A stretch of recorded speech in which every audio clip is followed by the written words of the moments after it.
Not many people own a car, let alone an E30 for 10 years, unless they're so.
So today for the video, we're going to keep it a little bit different. I'm going to read you this entire story. We have this large storybook, and it's the story of the BMW 3 Series.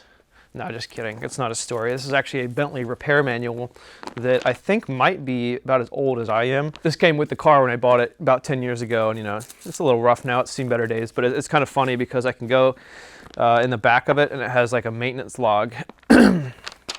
And I can see where the previous owner has done important things. Like in 2001, he replaced the front brake pads at 153,000 miles. And in 2002, the odometer broke. So there's really no indicator of how many miles are on the car. And then you get to my ownership, which is 13-year-old me.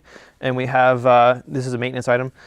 We waxed and replaced the radio. And then it got stuff spilled on it, so I can't really read it. Anyways, this book's kind of funny because it's like when I got the car, I had no idea even how to change oil or how to wax a car. I had to look up on YouTube how to wax a car. And so like anytime the car would need something, we would revert to the book. And now the book kind of collects dust on the shelf because one, the car's not really original anymore, and I've turned about every bolt on it, so this is kind of useless. But it has nice tables for torques and stuff. So there's a commercial for Bentley Publishers.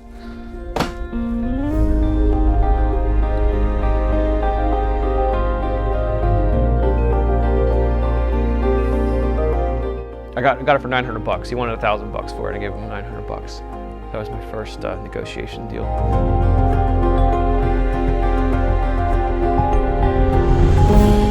When I bought this car, like I didn't know what E30 was, what E30 meant. I didn't like BMWs, knew nothing about them. So I kind of stumbled into it, and then met. I mean, pretty much just about all my friends today are because of that. And like hundreds of people I've met through the car, which is pretty cool.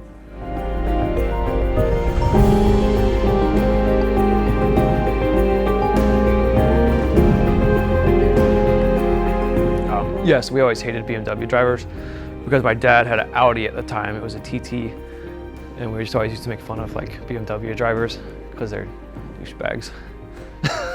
and they all look the same, and I guess now I'm one of them. Yeah, we just like would kind of hate on BMW because I guess we're Team Audi. And but when I decided I wanted a car, that was like the only thing we could find, because we knew it was a family friend who owned a jewelry store, and he had it like sitting in his yard for years, and he had owned it since the early 90s, so he had it for quite a long time. I was kind of known at school as like that kid that like, he has a car, like he has a BMW. Yeah, I mean, I was in 8th grade, because I was in middle school. Well, I drove it in the driveway, and sometimes in the neighborhood, but the police came too many times, so we had to stop doing that.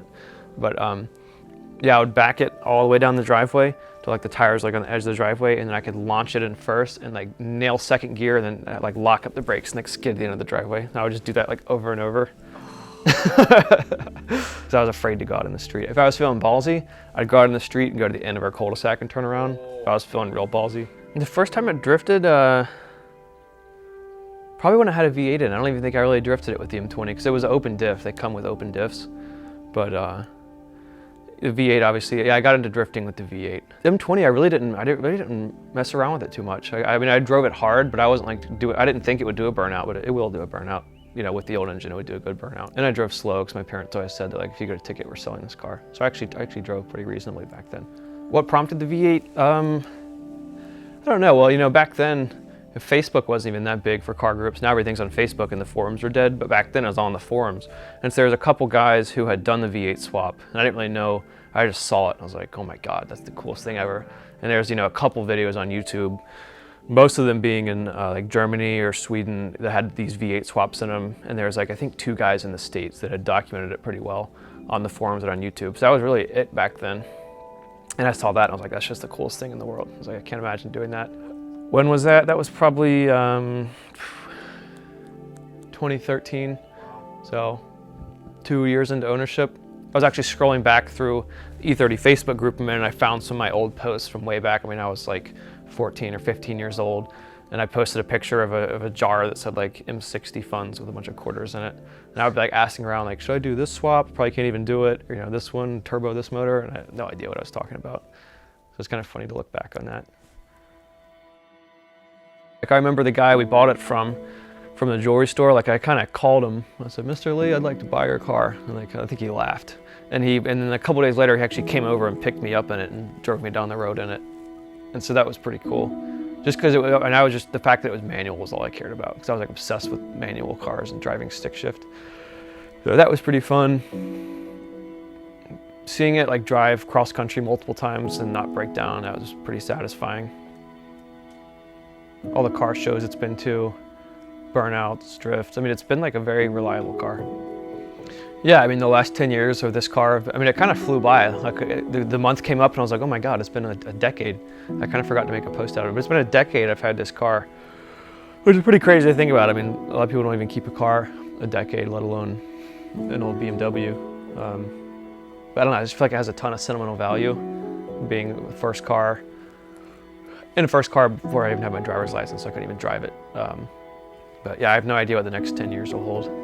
Eventually, I think if this motor ever blows, a V10 would be pretty cool. But something about the V8 sound in the car, I think a V10 might overdo it. But you never know. Sometimes I try to think like, I wonder what I'd be doing if I didn't have this car, if I never bought it that day. I might not even be into cars at all. I might just drive a Camry to work, I don't know. Yeah.